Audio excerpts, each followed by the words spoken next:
There, yet again, he found himself, in front of his computer, late at night, the wife asleep.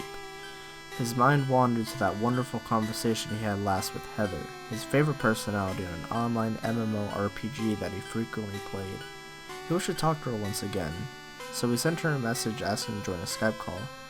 Roughly 15 minutes had passed, and she finally accepted the call request. He eagerly closed out of his current browser window, and the call soon ensued. Going back and forth, they discussed various things, the weather, as well as bitching about the time difference between them, and what each had done throughout the day.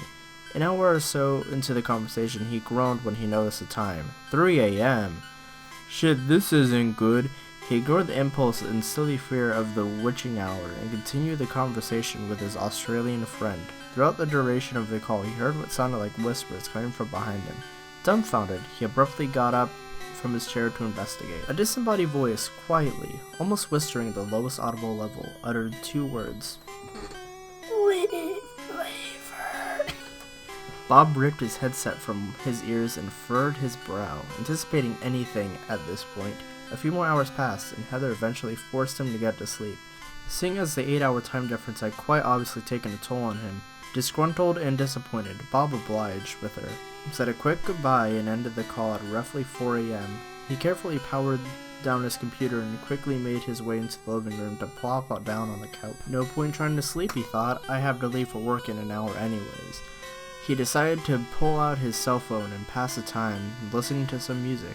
A voice from the back of his mind jolted him to attention. He quietly laughed to himself when he realized it wasn't a voice in his head, but the singer of one of his favorite bands blaring lyrics in his ears. He locked his phone, slowly stood up, and made his way to the bathroom to start his morning shower. Walking back to his bedroom to get his work clothes while the shower warmed up, he froze with terror when he got to the doorway. Standing there in front of him was Heather's purple-haired fox avatar, but noticing that it was disturbingly different, he froze in his tracks, paralyzed with fear. Instead of purple hair, flames emitted from where its hair had once been, its eye sockets empty of eyes replaced with crimson red orbs, its skin deteriorated to the point of decay. "Leave her!" it bellowed loudly at him. He tried to utter a reply, but was too terrified to utter a sound.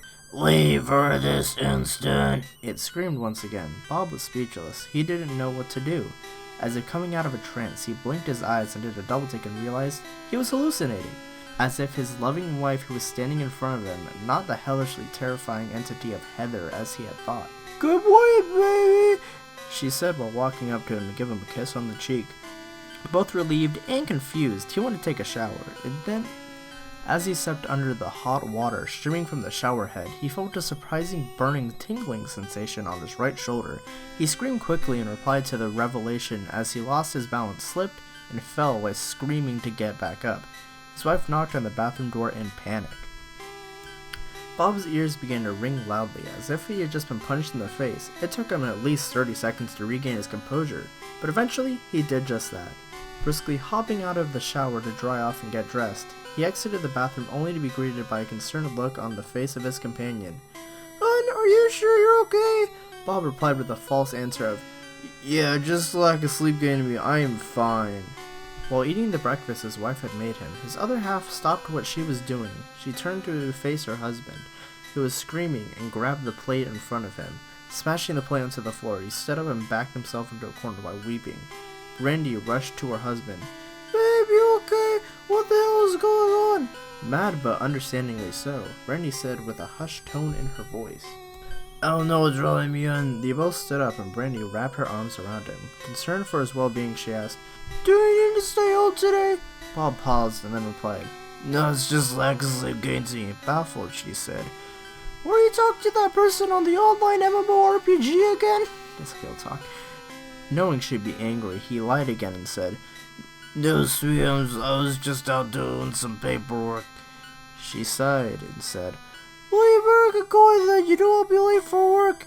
Bob had a brisk pace in walking out the door, as he was not feeling himself and needed some music to tune out the unusual things he was experiencing. The likes of Linkin Park, 3 Days Grace, and Metallica blaring through his truck speakers. He smiled. A few minutes later, he arrived at work. Should I tell her? Should I come clean and confess? He thought as his thoughts turned to work. No, not yet. He stepped out of the truck, locked it, and walked into the place he knew has his job, an employee of a decades-old auto repair shop in the middle of town. Before he started walking, he pulled out a pack of Marlboro 83s and proceeded to light the cigarette that was wishfully hanging from between his lips. "Morning, dickhead," one of the co-workers stated as Bob walked into the front office after finishing his smoke. Before he walked into the office, he flipped the bird at the co-worker who had so eloquently greeted him. "Here you go, got 3 tickets that need printing, they are waiting in the office outside." Bob nodded and replied to his boss. "Oh, and tell that fat boy out there to shut up, there are customers here." Bob grinned and said, "I'll pass that along," as he walked into the office. Before assuming his role as cashier/general shop magnate, he approached Reynolds, the idiot who had greeted him that morning. "Boss man said shut that shit up, there's customers around." Reynolds bumped his head on the hood of the car he was working on and nearly fell over trying to regain his balance. "Yeah, sure, whatever, man." Bob indicated closer to Reynolds' work area. "After you smoke reefer back there?" Are you smoking reefer back there?" Bob asked, surprised at the smell he detected. "Nope, customer brought it here like this. I take pills, I don't smoke squat." Bob furrowed his brow in response. Whatever is right. I don't want to stand and get the smell of that shit." Reynolds did not reply as he already gone back to what he was doing. Going through the daily motions of his job, he noted the clock. It read 1:15 p.m. "Great, only a few hours left. Can't wait to get home and relax with Brandy," he thought. The workday coming to a close, he assisted the other members of the shop in closing the place down, got into his truck, and started his drive home. He anticipated pulling up to his house and being greeted by his wife, but this would not be the case. He finally arrived home, powered down his truck while in park, and stepped out. "What the hell? Looks like a hurricane went through here," he said as he walked into the living room. His wife entered the room in an angered state, walking to the back of the house. "Babe, what's going on?" Bob exclaimed as he tried to figure out what was happening here. Just a moment before he arrived, Brandy ignored him and walked into his office/work area and started to unplug his computer. Stunned, he exclaimed, "What the fuck are you doing?" Before anything else could be said, she hurled the computer display at him. Not being able to react, the monitor struck Bob's head and neck with a loud thump before crashing onto the floor, despite Bob's attempt to catch the device. "You bitch, I think you want to know you were terrible lie to me," Brandy said in a harsh and resonating tone. She continued as Bob attempted to get up while in a fuzzy state. "This Heather, this bimbo you've been talking to, are you even sure it's a woman? It could be a guy for all you know." Bob cringed, realizing that this could very well be true. "Shut damn it, do you realize what kind of stress I'm under at work?" Brandy took a step back and attempted to be as calm as possible in replying. "Well, if you're so stressed out, why don't you just tell me? I'm your other half, babe. I'm always here for you." Not having the energy to say or do anything, he got some things together and started walking back towards his truck. The whole time this was going on, Brandy slumps down in the corner to cry about the sudden outburst. "Where are you going?" Bob resisted the urge to snap his wife's neck and then stopped. "I'm gonna spend the night elsewhere. I can't be here right now." He turned, looked, and pointed at the rusty green ammo can his grandfather gave him years ago. "There's about a gram of decent cushion there. Smoke something and call me in the morning. I love you, babe." Brandy looked up at Bob with tears in her eye and said nothing. She looked at the current occupant of the can her husband mentioned and got up, walked over to pick up the can and grabbed the marijuana out of it and looked towards the back porch. When she looked back in the direction of where Bob and Winston were standing, she gasped. There was no one there! Bob was already outside. The door closed quietly behind him as he made his way out to his truck. While walking towards the truck, Bob was suddenly halted by a sudden blast of ice-cold air. Confused as to why there was Arctic cold air coming from nowhere during a hot summer evening deep within the southern United States, he turned around and his expression immediately turned to one of pure horror.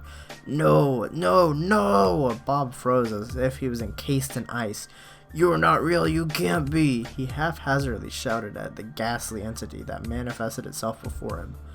"Oh, but I am, Bob. I am more attuned to reality than what you might think." The thing was completely see-through, an ethereal abomination that should not have been able to make itself known on the plane of existence. It spoke once again while hovering in place, just in front of Bob's position. Now that you and that ungrateful wretch are no more, you and I are now capable of living in uninterrupted bliss. Lacking his sanity, Bob dropped to his knees. He finally uttered something. But how am I sitting here? And now? The devilish and eerie nature of this scene made Bob uncomfortable. One hand propping him up while the other hand desperately searched for the handle of his driver's side door to his truck. Nothing but silence for about a minute until the beastly apparition decided to explain itself. Bob shouted at the top of his lungs, straining his windpipe to do so. Tell me right now, damn it, tell me this shit is impossible, what the fuck? The entity did not appreciate this. It hovered over within a few inches of Bob, and the deranged man started to levitate above the ground. With the unworldly creature of its metaphysical struggle to breathe, Bob was instantaneously silenced. You quell your tongue while in my presence. After this, almost within a matter of seconds, the ordeal was over. The belittled wife came outside and got Bob's attention. What the hell are you doing? Why have you not left yet? What were you screaming bloody murder at earlier? Instead of trying to explain the situation, he got in his truck and drove away. Bob decided the next step would be check into the closest hotel and sleep on the matter of hand. Maybe I could better grasp on things tomorrow when I'm not so exhausted, he said out loud to no one in particular. After paying at the front desk and receiving the key to his room, Bob made his way to the room and threw his old army duffel bag in the corner and flopped onto the bed for what he had hoped would be a restful night's sleep. His cell phone rang. He immediately silenced it and plugged it into the charger. It was Trey, his token pot-heavo friend. Bob didn't really have the energy or patience to deal with his stoned antics and slurred speech. He decided it would best be to just call him in the morning. He quickly climbed into bed and threw his head back onto the stiff hotel pillow. Promptly, he fell asleep. He was sound asleep until about 2:37 a.m. Time to get up, you vagrant. Bob immediately opened his eyes while in the dreamlike trance. Bob slowly adjusted to his surroundings. It was still very much dark, and there was no one in the room. He was in a hotel room, but some things did not appear to be right. Everything around him had a purple hue around it, as if someone had detonated a radioactive cluster bomb of purple. Where am I? He thought aloud. What is this? He looked down at his feet and noticed a solid object. He reached out for it. He held it in his right hand. It was a trinket, a keepsake his wife had given him shortly after they were married. It was a heart-shaped pendant with a picture inside. The wife was of Brandy and himself kissing under the sweet moonlight of their wedding night. He proceeded to open the trinket, and the all-too-familiar voice said something that made his blood run cold. What do you think you're doing, sweetie? Nothing but shock awaits you. Oh, wait. Nothing awaits you but shock if you open that. Ignoring the voice, he opened the trinket anyway, and was horrified by the revelation. As he opened it, it was a picture he imagined, but instead of Brandy being the one he was kissing, it was a faceless form in the shape of a female he didn't recognize. Suddenly, the trinket erupted into flames, exploding out of Bob's grasp. He reeled in terror as the disembodied voice overtook his senses. He was breathing heavily and drenched in sweat. He kept explaining to himself that it was just a dream, that it was just fatigue from work.